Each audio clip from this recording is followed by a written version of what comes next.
हम डिस्कस कर रहे हैं steel structure design and drawings में चैप्टर रिवेटेड कनेक्शंस में लेक्चर नंबर 9। लास्ट लेक्चर्स में हमने डिस्कस किया जो हमारे strength of the riveted joint considering पर pitch length of the joint. ठीक है जी, पर पिच लेंथ के अकॉर्डिंग हमने सारी के सारी जो रिलेशंस हैं, bearing strength of the plate, sharing strength of the plate and tearing strength of the plate हमने डिस्कस किया था। अभी देखने वाले हैं हम considering full width of the joint. जब हम कंसीडर कर रहे हैं full width of the joint, तो लास्ट लेक्चर्स में हम देख रहे थे पर पिच लेंथ के अकॉर्डिंग हम जो हमारी जो वैल्यूज हैं, हमारे जो रिलेशन है, शेयरिंग स्ट्रेंथ कैसे हम कैलकुलेट करें और बीरिंग स्ट्रेंथ और टीयरिंग स्ट्रेंथ के बारे में। तो हम डिस्कस कर रहे हैं जब हम full width of the joint consider कर रहे हैं, यानी कि जो हमारी विड्थ है, considering full width of the joint means the complete width of the plate. ठीक है, तो प्लेट की जो कंप्लीट विड्थ है वो हम कंसीडर करके चल रहे हैं, यानी कि यहां पे हमें नंबर ऑफ रिविट्स नोन है, पता है हमें नंबर ऑफ रिविट्स हम कितने यूज कर रहे हैं। ठीक है, जब हमें नंबर ऑफ रिविट्स नहीं पता होते तो हम पर पिच लेंथ के अकॉर्डिंग क्या करते हैं, जो स्ट्रेंथ है वो हम कैलकुलेट करते हैं, उसके लिए रिलेशंस हमने डिस्कस किए थे। अब हम देख रहे हैं जब हम कंसीडर कर रहे हैं full width of the plate और हमें नंबर ऑफ रिविट्स नोन है तो क्या वैल्यूज रहेंगी, वन बाय वन डिस्कस करते हैं। सबसे पहले देखते हैं tearing strength of the plate. Tearing strength of plate, उसको हम डिनोट करते हैं पीटी से। ओके जी, तो टीयरिंग स्ट्रेंथ ऑफ प्लेट जो रहेगी, जब क्या वैल्यू रहेगी जब हम full width of the joint consider कर रहे हैं, यानी कि full width of plate consider कर रहे हैं। ठीक है जी, तो the relation to be used for calculating the tearing strength of the plate considering full width of the plate is क्या रहेगा, PT इज इक्वल टू, जब हम फुल विड्थ कंसीडर कर रहे हैं, सिग्मा ST। सिग्मा ST में पता है अलाउेबल सेफ टेंसाइल स्ट्रेसेस रहती हैं, और B इंटू में B minus n times of D, minus n times of D into T।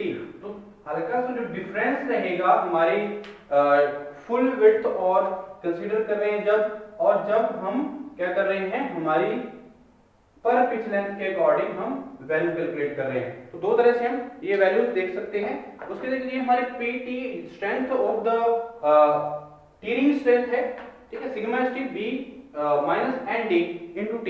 तो यहां हमें पता है सिग्मा ST को हम क्या बोलते हैं, क्या है हमारे पास सिग्मा ST, अलाउेबल या safe tensile stress,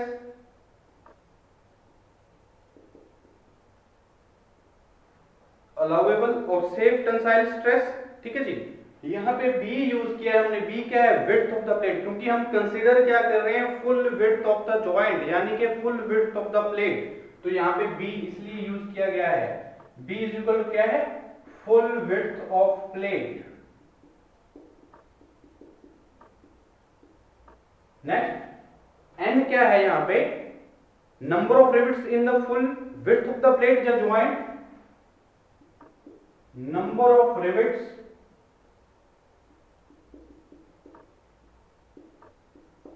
in full width of plate and joint। ठीक है, एक ही बात है। उसके बाद D क्या है, हमें पता है gross diameter of the rivet, यानी कि dia of the rivet hole. ठीक है, तो ये हमारा क्या है, gross diameter of the rivet हम बोलते हैं। स्मॉल d इक्वल टू रहेगा gross diameter of the rivet, यानी कि dia of the rivets hole. Okay जी, हम आपका वजह क्या है, T thickness of the thicker plate, thickness of thinner plate in lap joint and thickness of main plate in but joint.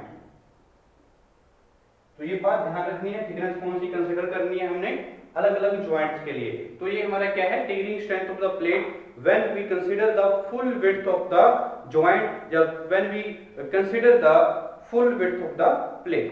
ठीक है जी। तो ये इंपॉर्टेंट रिलेशन है, मोस्ट इंपॉर्टेंट रिलेशन है for solving the problems related to the riveted connections. ठीक है जी। तो उसके बाद मैं बात करता हूँ जो हमारी द वैल्यू शीयरिंग स्ट्रेंथ की वैल्यूज रहेगी वो क्या है और कैसे हम कैलकुलेट कर सकते हैं shearing strength of the plate when we consider the full width of plate. ठीक है जी। तो सेकंड वन हमारा क्या रहेगा, shearing strength of plate. Consider करते हैं हम इसको पी एस से। ठीक है जी। इसको हम डिनोट किससे करते हैं, पी एस से। तो पी एस की अगर हम फुल विड्थ कंसीडर कर रहे हैं, प्लेट की फुल विड्थ कंसीडर कर, तो हमारी जो पी एस की वैल्यू रहेगी वो क्या रहेगी, shearing strength of the joint if the rivet is in single shear, जब हमारी जो शीयरिंग है जब डबल शियर, क्योंकि शीयरिंग दो तरह से आ सकती है, जब सिंगल शियर है तो उसके लिए वैल्यू अलग रहेगी, क्योंकि ठीक है। तो यहाँ पे डबल शीयरिंग भी आती है कनेक्शंस में और सिंगल शियर भी आती है कनेक्शंस में जब वो फेल होते हैं। तो शीयरिंग स्ट्रेंथ दो तरह से आ सकती है, इन सिंगल शियर यानी कि shearing strength of the joint if the rivets is in single shear. तो क्या रहेगी वैल्यू पी एस की is equal to N into tau V F into pi D square by 4। तो ये मोस्ट इंपॉर्टेंट जो values हैं जब हम कंसीडर कर रहे हैं full width of the joint. तो n यहां पे हमें पता है number of rivets in full width of the plate कितने हैं, टाउ वी एफ यहां पे क्या है, टाउ वी एफ क्या रहेगा, जो हमारी वैल्यूज है शीयरिंग स्ट्रेसेस की, अलाउएबल शीयरिंग स्ट्रेसेस। ठीक है। टाउ वी एफ क्या होता है, अलाउएबल और सेफ शियर स्ट्रेस। ये हमें ऑलरेडी पता है अलाउएबल शियर स्ट्रेसेस कितनी है, लास्ट लेक्चर में डिस्कस कर चुके हैं। अब मैं बात करता हूं in double shear, shearing strength if the rivets in double shearing. तो स्ट्रेंथ क्या रहेगी, शीयरिंग स्ट्रेंथ क्या रहेगी डबल शीयरिंग में, 2 into n into tau V F into pi D square by 4। Okay जी। तो ये वैल्यू जो रिलेशन है मोस्ट इंपोर्टेंट रिलेशन है for calculation the problems of the riveted connections. Okay ji.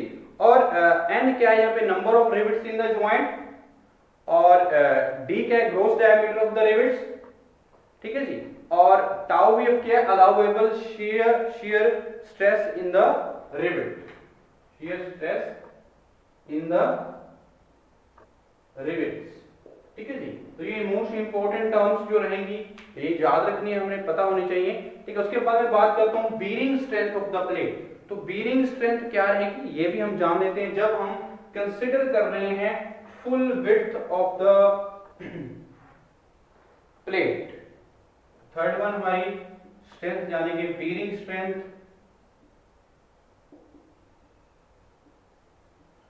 Of plate. तो bearing strength plate की को हम डिनोट करते हैं PB से। तो PB की वैल्यू क्या रहेगी, ठीक है, जब हम full width of the plate use करें। तो बीयरिंग स्ट्रेंथ के लिए हमारा रिलेशन क्या रहेगा, PB is equal to N into sigma PF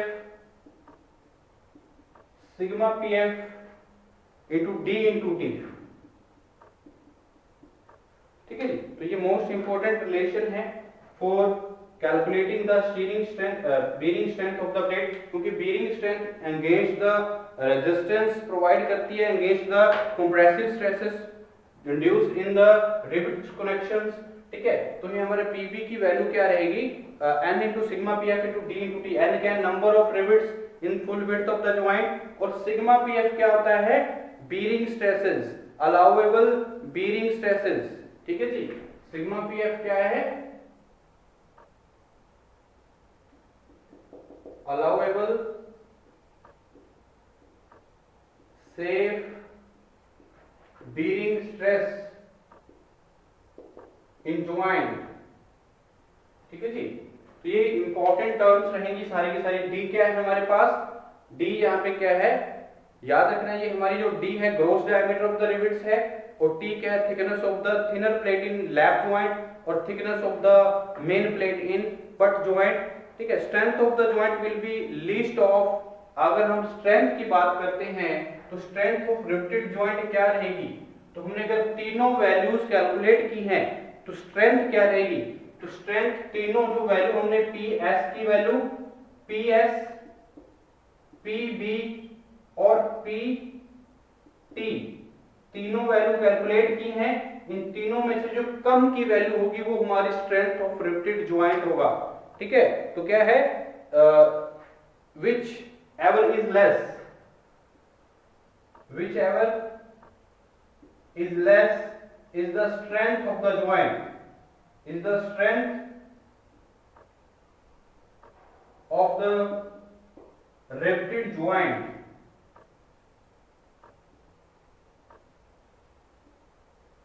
ठीक है जी। तो स्ट्रेंथ ऑफ रिवेटेड ज्वाइंट, ये हमारे तीनों जो हमने अलग अलग कैलकुलेशंस किए हैं स्ट्रेंथ आई है, क्योंकि जो ज्वाइंट है वो हमारी किसी भी टर्म में फेल हो सकता है, वो शीयरिंग में फेल हो सकता है, बीयरिंग में फेल हो सकता है, या टीयरिंग स्ट्रेसेस बढ़ जाए तो फेल हो सकता है। तो जो इन तीनों को कंसीडर करके हम क्या करेंगे, इनमें से जो कम वैल्यू होगी, इन तीनों में से जिसकी कम वैल्यू होगी वो हम कंसीडर करेंगे strength of the riveted joint, वो हमारे रिवेटेड ज्वाइंट की स्ट्रेंथ कहलाएगी, ठीक है जी।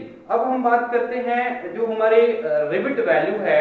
रिवेट वैल्यू क्या होता है? मोस्ट इंपोर्टेंट टर्म रहती है रिवेट वैल्यू। फिर हम देखेंगे एफिशिएंसी क्या है रिवेटेड कनेक्शंस की, ठीक है जी। फिर हम क्या करेंगे, कुछ जो न्यूमेरिकल प्रॉब्लम्स हैं related to the riveted connections वो डिस्कस करेंगे। फिर हमारा जो चैप्टर है यहाँ पे कंप्लीट होगा, ओके जी। तो मोस्ट इंपोर्टेंट टर्म क्या रहेगी? Rivet value, okay.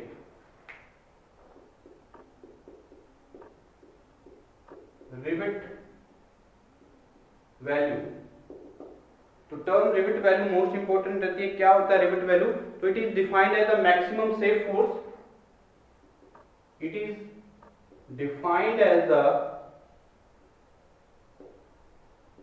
Maximum safe force,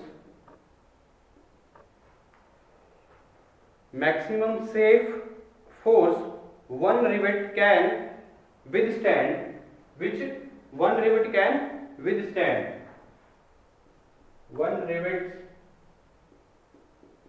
can withstand without any failure, ठीक है जी। तो रिवेट वैल्यू क्या है? वन रिवेट जब किसी हमारे मैक्सिमम जो हमारी सेफ फोर्स है उसके अगेंस्ट जो हमारे रिवेट की स्ट्रेंथ है उसके अगेंस्ट क्या है, विदाउट एनी फेलियर, वो क्या है डिफॉर्म नहीं होता, कोई डिफेक्ट नहीं आते हैं, तो वो स्ट्रेंथ को, उस वैल्यू को हम क्या बोलते हैं? रिवेट वैल्यू, ठीक है जी, वन रिवेट के अकॉर्डिंग, ठीक है। तो the strength of the rivet in shearing और bearing is calculated and the lesser value is taken as rivet value, ठीक है जी। The strength of the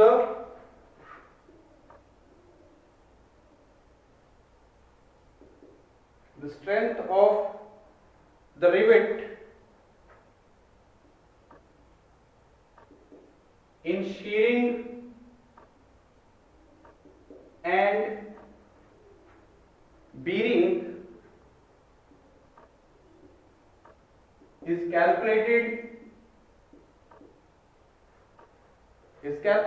and the lesser value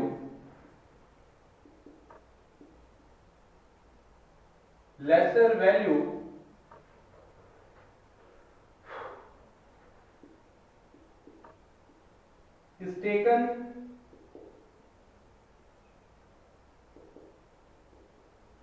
as a rivet value,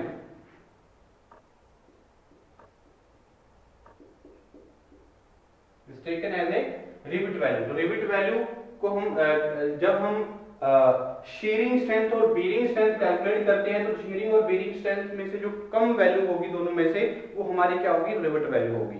ठीक है, तो beyond this value the rivet will either fall in shear or will be crushed in bearing. ठीक है, क्योंकि जो हमारा रिवेट है वो या तो फॉल हो जाएगा शीयरिंग में, या अगर हम बेरिंग में, वो क्या हो सकता है, क्रस्ड हो सकता है, टूट सकता है। तो ये हमारी क्या है, इसलिए हमारी जो स्ट्रेंथ मानी जाएगी, जो रिवेट वैल्यू होगी, वो हमारी इन दोनों में से जो कम वैल्यू आएगी जब हम स्ट्रेंथ कैलकुलेट करेंगे इन शीयरिंग और बेरिंग। ठीक है, तो इनमें जो कम वैल्यू होगी वो हमारी क्या होगी, रिवेट वैल्यू। तो shearing strength of one joint अगर मैं यहाँ पे कैलकुलेट करना चाहता हूं, shearing strength of one rivets, तो वन रिवेट की मैं यहाँ पे शीयरिंग स्ट्रेंथ कैलकुलेट करूंगा, तो यहाँ पे हमारी क्या रहेगी, tau VF into pi D square by 4, क्योंकि एन की वैल्यू यहाँ पे क्या है, 1 है। ठीक है, तो ये हमारी क्या रहेगी, shearing strength of one rivet.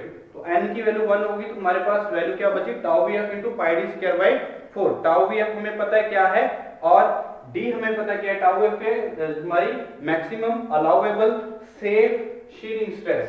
ठीक है जी, और डी क्या है, gross diameter of the rivet, यानी कि dia of the rivet whole.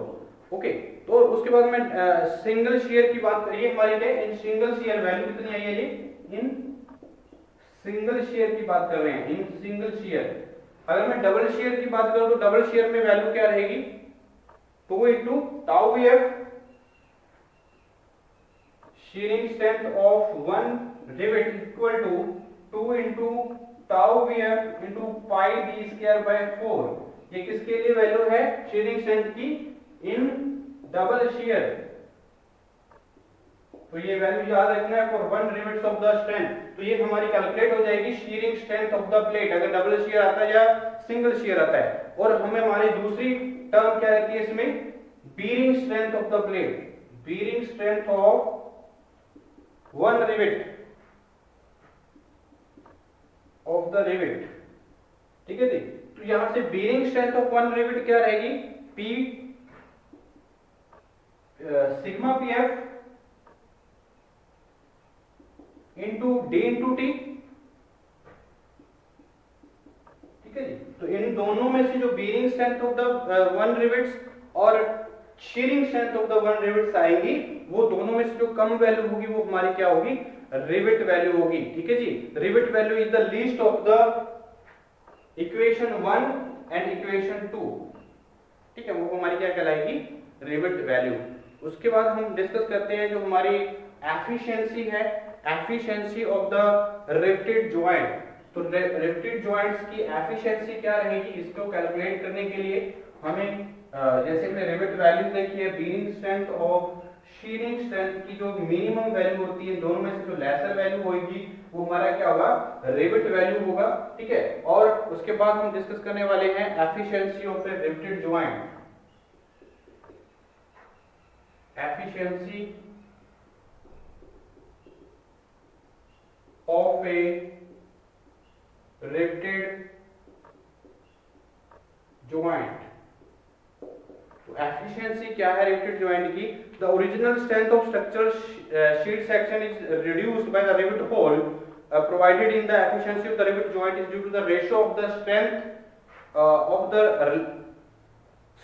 joint to the strength of the solid state। तो हम एक्सप्रेस करते हैं एफिशिएंसी को नीटा से। ठीक है, तो क्या होता है, it is the ratio of the strength of joint, strength of joint divided by strength of solid plate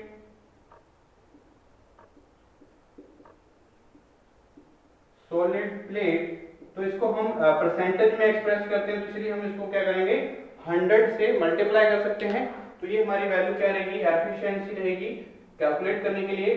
तो यहाँ पे स्ट्रेंथ ऑफ जॉइंट और स्ट्रेंथ ऑफ सॉलिड की वैल्यू जो है वो क्या रहेगी, जो स्ट्रेंथ ऑफ जॉइंट है वो हमें वैल्यू, जो strength of the riveted joint क्या होती है हमें पता है, strength of riveted joint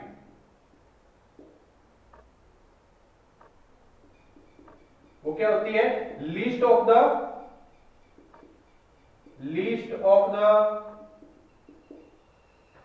tearing strength of the plate, bearing strength of the plate and shearing strength of the plate। तो तीनों वैल्यूज की जो लीस्ट वैल्यू रहेगी, least of the tearing strength of the plate, bearing strength of the plate and shearing strength of the plate, वो हमारी क्या होगी, strength of the joint होगा। ठीक है जी। और उसके बाद मैं बात करता हूं जो हमारी सॉलिड प्लेट की, अगर मैं यहां पे कैलकुलेट करना चाहता हूं strength of solid plate, mathematically strength of solid plate, ठीक है जी। तो सॉलिड प्लेट की जो स्ट्रेंथ रहेगी वो क्या रहेगी, sigma P F into P into T, sigma P F into P into T. ये मोस्ट इंपोर्टेंट रिलेशन है for the calculation of efficiency of the riveted joint. ठीक है, जब हम स्ट्रेंथ ऑफ द जॉइंट निकाल रहे हैं तो पी टी, पी बी और पी एस, यानी कि तीनों स्ट्रेंथ हमने जब कैलकुलेट की, जो लीस्ट वैल्यू होगी वो हमारा क्या होगा, स्ट्रेंथ ऑफ जॉइंट।